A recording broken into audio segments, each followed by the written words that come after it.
All right, let's dive in. Today, we're talking about a company that did way more than just build cars. I mean, it basically built the modern industrial world as we know it. From the assembly line to the birth of the middle class, the story of the Ford Motor Company is, in a lot of ways, the story of the entire 20th century. You've got to start with this quote, right? It's the most famous thing Henry Ford ever said, and it really paints this picture of a guy with a super rigid vision. But here's the fun part. It wasn't really about his personal taste. Turns out, the early Model Ts came in a bunch of colors. The only reason they switched to only black was because it was the only color of paint that dried fast enough to keep up with his ridiculously fast assembly line. It was all about efficiency. So let's back up. The whole journey really began long before the giant factories. We're talking 1896, when Henry Ford built his very first car, the quadricycle, in a little coal shed behind his house. And it wasn't an overnight success either. After a couple of failed attempts with other companies, he finally got the Ford Motor Company off the ground on June 16, 1903, with the help of 11 other investors. 5 years later, that's when the idea that changed absolutely everything hit: the Model T. See, this wasn't just another toy for the rich. Ford's whole vision was to create a universal car, something simple, something tough, and something cheap enough that a regular American family could actually afford to own one. This wasn't just a new product, it was the beginning of a massive shift in society. Okay, so Ford has the car, but now you have a new problem. How in the world do you build enough of them to literally put the entire world on wheels? Well, the answer comes down to two totally groundbreaking ideas, one in the factory and one for the workers, that built a global empire.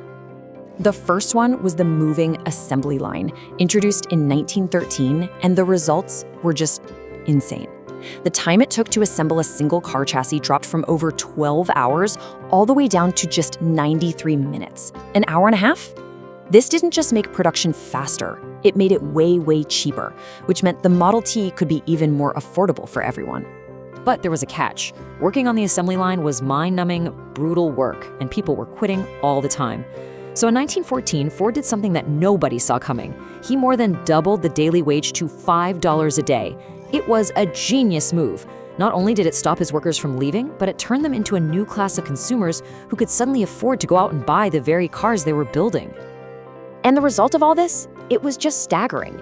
By the time the last Model T rolled off that assembly line in 1927, more than 15 million of them had been sold. 15 million!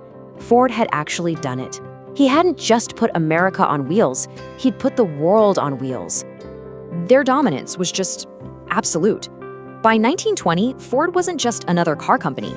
For all intents and purposes, they were the car market. Half, a full 50% of all cars made in the US were Fords. It really seemed like nothing could stop them.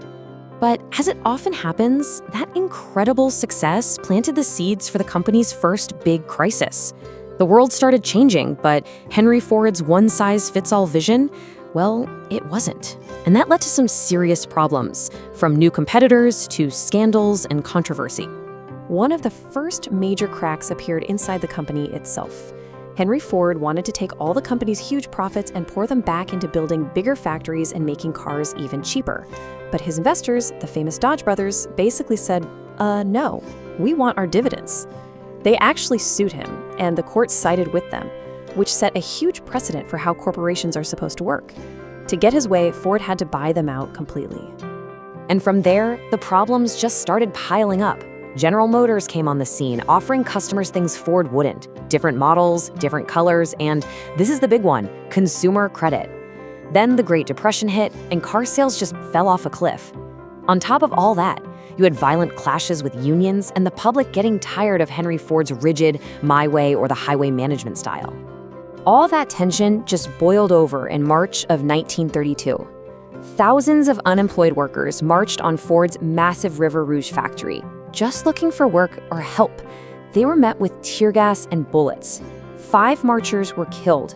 It was a horrible, tragic event that became a symbol of the company's really brutal relationship with labor during that time. And the controversies weren't just at home.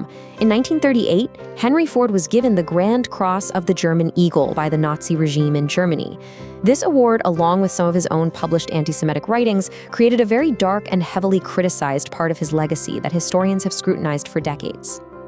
By the end of World War II, the company was in a total death spiral. I mean, it was losing what would be today's equivalent of over $150 million a month.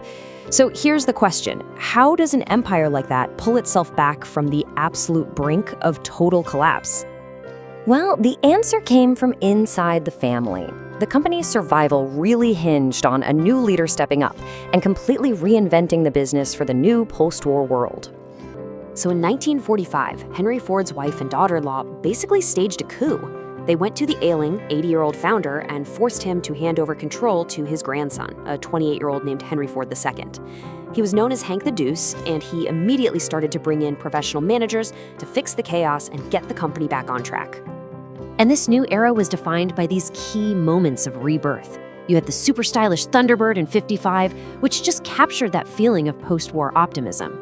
Then a huge move in '56. Ford finally became a publicly traded company. And of course, in 1964, the Mustang was launched and became an instant cultural icon. This whole cycle of reinvention would actually be needed again many years later in 2006, when CEO Alan Mulally was brought in to save the company during another massive auto industry crisis. And that was really the key to their comeback. Cars like the Thunderbird and the Mustang weren't just ways to get around. They tapped right into the spirit of the times. They became these powerful symbols of American freedom, style, and youth, cementing Ford's place not just in our driveways, but in our culture. So when you step back and look at the whole story, it's really clear that Ford's legacy is so much bigger than just the cars themselves. The way they did things, their whole vision, it created the blueprint for the modern world. In fact, its impact was so huge that economists actually came up with a name for it, Fordism.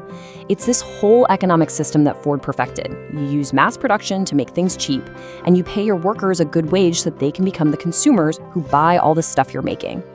That model didn't just define capitalism, it built the suburbs and created the consumer culture that shaped pretty much the entire 20th century. So when you boil it all down, Ford's legacy is just woven into the fabric of our society.